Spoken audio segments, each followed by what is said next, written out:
My name is Magdiel Lopez. I am a digital artist that focuses on creating surreal artwork that blends a little bit of photography, art, illustration, and color to bring human storytelling. And my life story also is a life story of limitations and having to overcome different things. So it's something that really coexists with my creative work. I feel like creativity is deeply human. The role of AI should be a supporting role. I don't want to delegate my creativity. I want it to be something that helps me execute faster and live in that zone when I'm creating, and it's keeping that momentum going for me.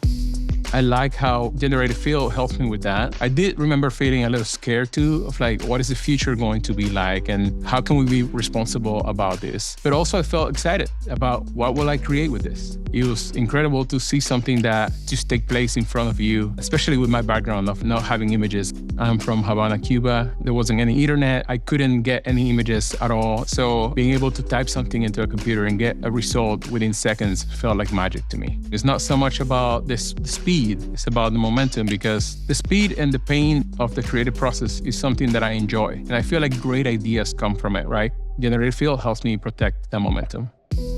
I'm always excited about the future. I feel like it's hard not to be excited about a future where possibilities are endless, and also there's opportunity for everybody to create.